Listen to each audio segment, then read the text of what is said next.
बिस्मिल्लाहिर्रहमानिर्रहीम। अस्सलाम वालेकुम स्टूडेंट्स, मैं हूं हसन फरीद, आपका फिजिक्स टीचर।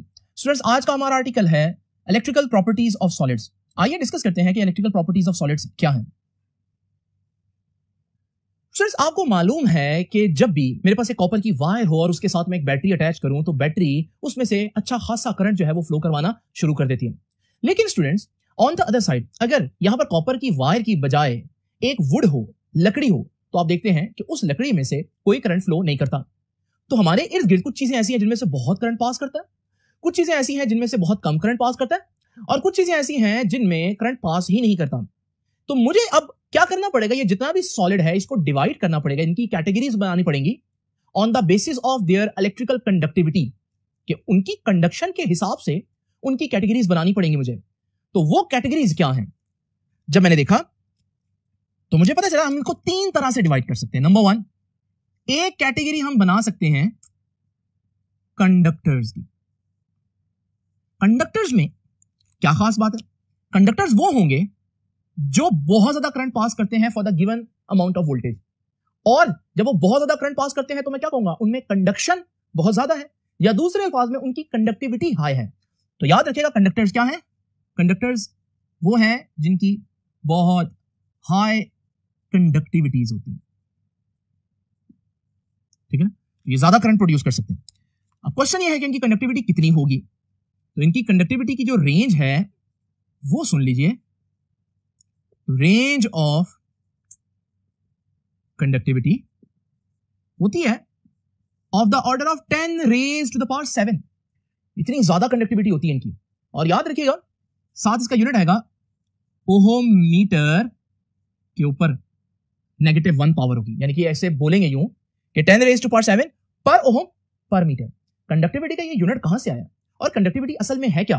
ये आर्टिकल मैंने चैप्टर नंबर 13 में, जहां स्पेसिफिक रेजिस्टेंस और रेजिस्टिविटी को डिस्कस किया था, वहां ये बताया था। तो अगर आप इसको डिटेल में जानना चाहते हैं, ये आप लेक्चर जरूर देखें। लेकिन अभी के लिए आप लोगों को सिर्फ इतना पता होना चाहिए कि जब मैं बोलता हूं ना किसी चीज की कंडक्टिविटी बहुत ज्यादा है, इसका मतलब उसमें से गिवन वोल्टेज पर बहुत ज्यादा करंट पास करता है। स्टूडेंट्स, अगली बात यह है, अगर मैं कंडक्टिविटी बता सकता हूं तो मैं रेजिस्टिविटी भी बता सकता हूं। आप लोग जानते हैं रेजिस्टिविटी कंडक्टिविटी का क्या है? रेजिस्टिविटी कंडक्टिविटी का रेसिप्रोकल है। तो अगर आपसे कोई रेजिस्टिविटी पूछे तो कोई मुश्किल काम नहीं है, ये कंडक्टिविटी है तो इसका रेसिप्रोकल रेजिस्टिविटी होगा। तो 10 रेज टू पावर 7 का रेसिप्रोकल क्या? 10 रेज टू पावर -7, और यूनिट भी इनवर्स हो जाएगा, तो पर ओम की जगह ओम आ जाएगा, और जो पर मीटर है उसकी जगह मीटर आ जाएगा। ये है रेजिस्टिविटी का यूनिट। तो हम यूं भी डिफाइन कर सकते हैं कि कंडक्टर्स आर दो solids which have very high value of conductivity, और we can also say that कि which have very low value of resistivity. तो ये हमारे पास बेसिकली कंडक्टर्स की डेफिनेशन है। स्टूडेंट्स, अब देखते हैं अपने इर्द गिर्द कौन सी ऐसी चीजें हैं जिनमें कंडक्टिविटी बहुत ज्यादा होती है। तो स्टूडेंट्स, याद रखिएगा, इनकी एग्जांपल्स में जितनी मेटल्स है ना, वो हमारे पास एक खास कैरेक्टरिस्टिक रखती हैं, और वो ये है कि उनकी कंडक्टिविटी बहुत ज्यादा होती है for the given amount of voltage, वो बहुत ज्यादा करंट पास करती हैं। तो याद रखिएगा, इनकी एग्जांपल्स में कौन आ जाएगा जी?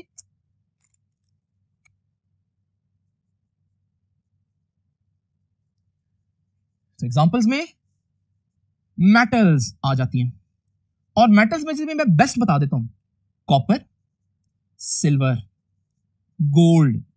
ये तीन मेटल्स जो है ना, ये बेस्ट कंडक्टर, टॉप 3 कंडक्टर्स में आते हैं। यही वजह है स्टूडेंट्स, आप जितनी भी वायरिंग करते हैं अपने इर्द गिर्द देखते हैं, उसमें कौन सी वायर यूज होती है? कॉपर की वायर यूज होती है। अगर आप पंखे को खोलें तो उसके अंदर जो मोटर के ऊपर वाइंडिंग है वो कॉपर की वायर होती है। तो कहीं पर भी आप देखेंगे घर में आपको कॉपर की वायर नजर आएगी। इसी तरह से स्टूडेंट्स, ये हमारे पास जो गोल्ड है, अक्सर कंडक्टिविटी को इंक्रीज करने के लिए हम प्रोसेसर वगैरह, मदरबोर्ड वगैरह में जो कनेक्शन लगाते हैं वो बेसिकली गोल्ड के होते हैं, और सिल्वर के भी हो सकते हैं। तो जहां पर हमें कंडक्टिविटी बहुत ज्यादा चाहिए होगी, वहां पर हम इन मेटल्स में से या कोई और मेटल जिसमें ऐसी प्रॉपर्टीज हो वो यूज करेंगे। तो ये तो हो गया थोड़ा सा तारुफ कंडक्टर्स के बारे में। आपको पता चल गया कि कंडक्टर जो हैं वो हमारे पास वो चीजें हैं जो बहुत ज्यादा करंट पास कर सकती हैं। नेक्स्ट चीज क्या है स्टूडेंट्स? मेरे पास एक ऐसी कैटेगरी फिर बनती है जिन्हें मैं कहूंगा नॉन कंडक्टर। इनका एक और नाम भी हम दे सकते हैं, और वो है इंसुलेटर। अब जैसे कि कंडक्टर्स वो हैं जिनकी कंडक्टिविटी बहुत ज्यादा है, तो नॉन कंडक्टर्स वो होंगे वेरी लो कंडक्टिविटी। यानी जब हम एक गिवन वोल्टेज इनको देते हैं तो इनमें से इतना करंट पास नहीं करता। अब इनकी कंडक्टिविटी कितनी होगी स्टूडेंट्स? याद रखिएगा, इनकी रेंज ऑफ कंडक्टिविटी बता देता हूं।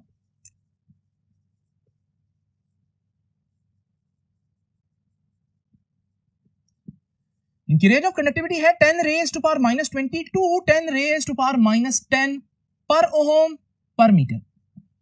देखिए कहां 10 की पावर +7 और कहां 10 की पावर -20 और 10 की पावर -10, इसके दरमियान में इनकी कंडक्टिविटी थी। तो पता चला कि इनकी कंडक्टिविटी बहुत कम होती है, इनमें से करंट इतना पास नहीं करता। और अगर मैं रेंज ऑफ कंडक्टिविटी बता सकता हूं तो डेफिनेटली मैं रेंज ऑफ रेजिस्टिविटी भी बता सकता हूं, क्योंकि resistivity is just the reciprocal of conductivity. तो अगर रेजिस्टिविटी की कंडक्टिविटी ये है तो रेजिस्टिविटी कितनी होगी?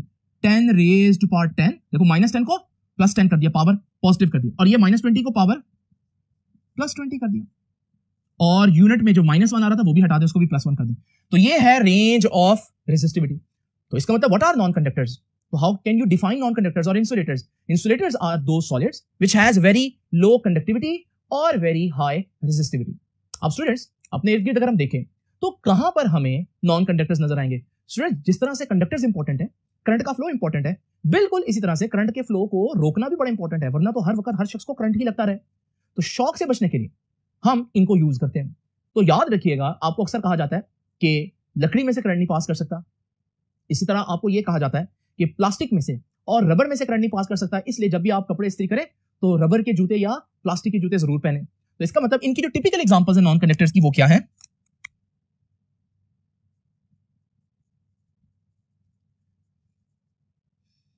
इनकी टिपिकल एग्जांपल्स में would, diamond, plastic, rubber etcetera. तो स्टूडेंट्स प्लास्टिक की कई किस्में होती है, कोई कम भी हो सकता है, कोई ज्यादा भी हो सकता है, लेकिन ये टिपिकल एग्जांपल्स हैं जो आप लोगों को पता होनी चाहिए। नाउ स्टूडेंट्स अब जरा देखते हैं, ये हमने दो एक्सट्रीम्स देखी। एक एक्सट्रीम में कंडक्टिविटी बहुत ज्यादा है, एक तरफ कंडक्टिविटी बहुत कम है। अब हम डिस्कस करेंगे कुछ ऐसे सॉलिड्स जिनकी कंडक्टिविटी ना तो इतनी ज्यादा होती है जितनी कंडक्टर्स की है, लेकिन ना ही इतनी कम भी होती है जितनी नॉन कंडक्टर्स की, बल्कि दरमियान में होती है। उन्हें हम क्या नाम देंगे? जैसे कि पता चल रहा है वो दरमियान में है कंडक्टर और नॉन कंडक्टर के, तो उनका नाम भी यही है, semi conductors. Now, what are semiconductors? They have medium conductivity, ना बहुत कम ना बहुत ज्यादा, और इनकी रेंज ऑफ कंडक्टिविटी कितनी है जी?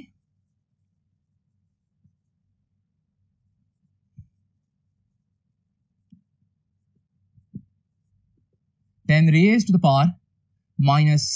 10⁻⁻⁴ पर ओम पर मीटर। और स्टूडेंट्स अगर आपने कंडक्टिविटी की बजाय रेजिस्टिविटी निकालनी हो तो फिर सिंपल आपको क्या करना है? रेसिप्रोकल कर देना है। तो रेंज ऑफ रेजिस्टिविटी, तो 10 की पावर -4 का रेसिप्रोकल 10 की पावर 4, 10 की पावर -6 का रेसिप्रोकल 10 की पावर 6, और इस यूनिट का भी रेसिप्रोकल सिर्फ ओम मीटर आ जाएगा। स्टूडेंट्स इनमें कौन सी चीजें आ जाती हैं? इनमें आपके पास जो आपका पीरियोडिक टेबल है, केमिस्ट्री में आप लोगों ने पढ़ा, उस पीरियोडिक टेबल में जो 4th ग्रुप है, उस ग्रुप में आप देख रहे हैं सिलिकॉन है, जर्मेनियम है, ये सेमीकंडक्टर्स हैं। तो याद रखिएगा इसके एग्जांपल्स में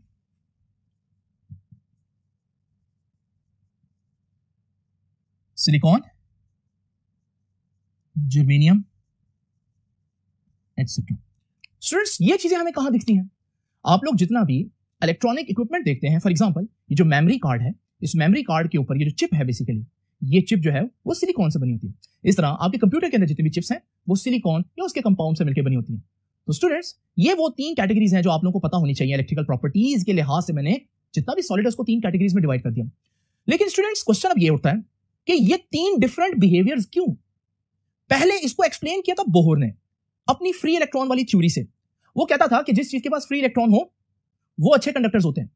लेकिन हमने देखा कि बोहर की थ्योरी इतनी कंसिस्टेंट नहीं है। समटाइम्स कुछ चीजों के पास फ्री इलेक्ट्रॉन नहीं है बोहर की थ्योरी के मुताबिक, बट फिर भी वो अच्छे कंडक्टर बन रहे थे।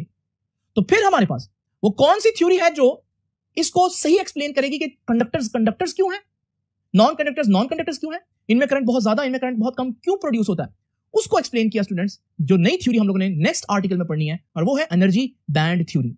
इसे कहते हैं वेव मैकेनिकल मॉडल। तो एनर्जी बैंड थ्योरी जो है ये हम लोग नेक्स्ट आर्टिकल में डिस्कस करेंगे। उसमें हम इसकी वजह जानेंगे कि ऐसा 3 डिफरेंट किस्म के बिहेवियर क्यों एग्जिस्ट करते हैं सॉलिड्स के अंदर। तो स्टूडेंट्स ये था हमारा आज का आर्टिकल। ये जो बोहर वाली बात मैंने की है और एनर्जी बैंड थ्योरी वाली बात की है, ये कंपैरिजन बुक ने भी इस आर्टिकल में यहां पर मेंशन किया हुआ है।